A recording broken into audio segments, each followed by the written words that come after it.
दोस्तों, आज मैं आपके लिए नवरसा वेब सीरीज़ का एपिसोड दूसरा लेकर आया हूं, जो पूरी तरह से हास्य रस पर आधारित है।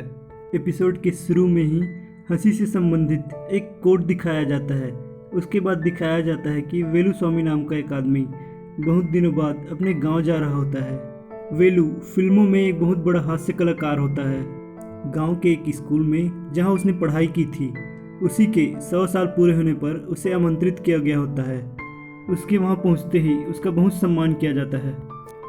वेलू स्वामी जैसे ही मंच पर बैठता है, वो एक औरत को देखते हुए थोड़ा हैरान होकर एक दूसरे टीचर से पूछता है कि सर, क्या वो लक्ष्मी टीचर है? सर हाँ में जवाब देते हैं। फिर वेलू सर से लक्ष्मी टीचर के परिवार के बारे में पूछते हैं। तब सर बताते हैं कि उनकी अब तक शादी नहीं हुई है, वो अकेली ही रहती है। इससे वेलू थोड़ा असहज सा हो जाता है। उसके थोड़ी देर बाद वेलू को मंच पर बोलने के लिए बुलाया जाता है और सब ताली बजाने लग जाते हैं। वेलू अपने बचपन की याद बताने लग जाता है। हम देखते हैं कि वहीं लक्ष्मी टीचर क्लास में आते ही अब सब बच्चों से पूछती है कि कौन कौन फेल होकर 9वीं क्लास रिपीट कर रहा है। उसके बाद वो पढ़ाने लग जाती है। तभी एक बच्चा कहता है कि टीचर, वेलू स्वामी खड़ा नहीं हुआ। तब वेलू स्वामी खड़ा होकर कहता है कि अगर टीचर 4 साल से फेल होने वाले कौन बच्चे हैं पूछते, तब मैं खड़ा होता। अगले सीन में वेलू के बाबा बोल रहे होते हैं कि मेरी किस्मत ही खराब है। मैं सोचता हूँ कि वेलू सिर्फ 10वीं पास कर ले, उसके बाद मेरे भाई ने उसके लिए चाय पत्ती तौलने की एक नौकरी देख रखी है। वेलू कहता है कि चाय पत्ती तौलने के लिए क्या 10वीं पास होना जरूरी है? राजा तो कुएं खुदवाकर पेड़ लगवाकर चले गए, मुझे उनसे क्या? और चाय पत्ती तौलने वाला अलजेब्रा का क्या अचार डालेगा? वो कहता है कि हर आदमी थोड़े ही राष्ट्रपति या प्रधानमंत्री बन जाता है, सब किस्मत का खेल होता है। किस्मत, हाँ किस्मत, बस वही तो खराब थी मेरी, इसलिए ही तो मैं फेल होता था। अब वो अपनी 3 साल फेल होने की कहानी बताना शुरू करता है। हम देखते हैं कि एक ट्रक में कोई चीज़ भरकर जा रही होती है, जिसकी बदबू से सब नाक बंद करके चल रहे होते हैं। तब वेलू कहता है कि उसमें सबकी टट्टी भर कर ले जा रहे हैं, उसमें से खुशबू थोड़ी ही आएगी। वो बताता है कि उसे पहाड़ी में एक गड्ढे में ले जाकर फेंक देते हैं।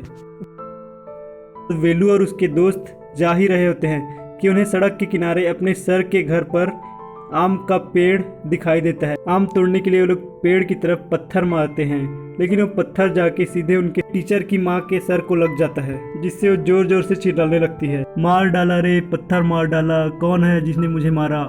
वेलू भाग ही रहा होता है कि उसके टीचर उसे वहाँ से भागते हुए देख लेते हैं और वो इसी कारण वेलू को पेपर में फेल कर देते हैं। इस पर वेलू कहता है कि हुई ना मेरी किस्मत खराब, बताइए इसमें मेरी क्या गलती थी? वो कहता है कि अगले साल भी कुछ ऐसा ही हुआ। हम सब खेल ही रहे थे और एक टीचर को मैंने अनजाने में ही धक्का दे दिया, जिससे उनको चोट लग जाती है और उस साल उन्होंने मुझे फेल कर दिया। वेलू कहता है कि अगले साल मेरी किस्मत इससे भी ज़्यादा खराब थी। हमारे स्कूल में सन्मुखम नाम के एक टीचर आए, जिनके हाथों में डोले और आंखों में शोले थे। उन्हें स्कूल में नहीं, अखाड़े में होना चाहिए था। कहाँ कहाँ वो टीचर की नौकरी कर रहे थे। हमने उनका नाम सांड सन्मुखम रख दिया। मैं एक दिन क्लास में जाने के लिए लेट हो गया तो उन्होंने मुझे सज़ा दी, और ऐसे ही रोज़ वो मुझे छोटी छोटी बातों के लिए सज़ा देते थे। वेलू बोलता है कि एक दिन मैंने सर को एक टीचर के साथ हंस के बात करते हुए देख लिया। फिर मैंने उन दोनों का नाम एक साथ दीवार पर लिख दिया कि सन्मुखम सांड की रानी मणि, जिससे सब उसे सांड मणि कहकर चिढ़ाने लगे। सर परेशान होकर प्रिंसिपल के ऑफिस में जाते हैं, जो कि लक्ष्मी टीचर के पिताजी थे। वो वहाँ के एक आदमी से लक्ष्मी टीचर के रिश्ते की बात कर रहे होते हैं। वो आदमी बताता है कि लक्ष्मी टीचर की कुंडली में कुछ दोष है, इनके लिए लड़का नहीं मिल रहा है। सन्मुखम सर अपनी परेशानी उन्हें बताते हैं। उसके बाद कुछ कारण से मैं पकड़ा गया और मुझे 3 महीने के लिए स्कूल से सस्पेंड कर दिया गया, जिसके कारण मैं फिर फेल हो गया। लेकिन उसके बाद मैं फिर स्कूल गया। लक्ष्मी टीचर का घर दिखाया जाता है, जहाँ एक कुत्ता बंधा हुआ होता है, बहुत ज़ोर ज़ोर से भौंक रहा होता है, जिससे लक्ष्मी टीचर के पिताजी और वो रिश्ता ढूंढने वाला आदमी अच्छे से बात नहीं कर पा रहे होते हैं। वो आदमी लक्ष्मी टीचर के लिए एक अच्छा रिश्ता लेकर आया होता है, लेकिन वो बताता है कि उन्हें कुत्ते बिल्कुल भी पसंद नहीं हैं। वो एक ब्राह्मण परिवार से हैं और वो लोग जानवरों को अशुद्ध मानते हैं। तब प्रिंसिपल सर बताते हैं कि हमें भी ये पनौती बिल्कुल पसंद नहीं है, ये एक दूसरे आदमी का था, जब वो इसे छोड़ गया तो ये हमारे घर घुस गया, तब से लक्ष्मी का प्यारा बन गया है। पनौती कहीं का। सर उस आदमी को बताते हैं कि मैंने इसे भगाने के लिए न जाने क्या क्या किया। एक बार तो मैंने इसके खाने में जहर भी मिला दिया था, लेकिन ये मुआ फिर से बच गया। उसके बाद स्कूल में प्रिंसिपल सर से एक दूसरे सर कहते हैं कि आप वेलुस्वामी को कुत्ते को ठिकाने लगाने का काम दीजिए। वो भले ही पढ़ाई में गधा है, लेकिन ऐसे कामों में वो माहिर है। सर वेलू से इस बारे में बात करते हैं और वेलू मान जाता है, लेकिन उसकी 2 मांग होती है।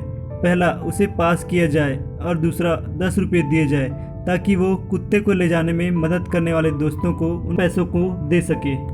दूसरे दिन जब लक्ष्मी टीचर घर में नहीं होती है, वो लोग कुत्ते को उठाकर ले जाते हैं। लक्ष्मी टीचर उसे ढूंढने लगती है। उधर लड़के वाले उन्हें देखने आ जाते हैं।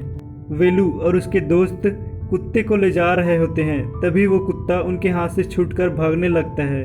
वो लोग उसे पकड़ ही रहे होते हैं कि वो उसी मैले वाले गड्ढे में कूद जाता है। इधर लक्ष्मी टीचर के घर में रिश्ते की बात पक्की होने वाली ही होती है, तभी वो कुत्ता दौड़ते हुए उन सब के बीच आकर वहाँ मैले की बारिश कर देता है। इस कारण से लक्ष्मी टीचर का वो बना बनाया रिश्ता भी टूट जाता है। फिर गुस्से में प्रिंसिपल सर ने इस साल भी मुझे फेल कर दिया। अब बताइए इसमें मेरी क्या गलती है? मैं तो भला ही करना चाह रहा था ना। इस पर सभी लोग हंसने लगते हैं।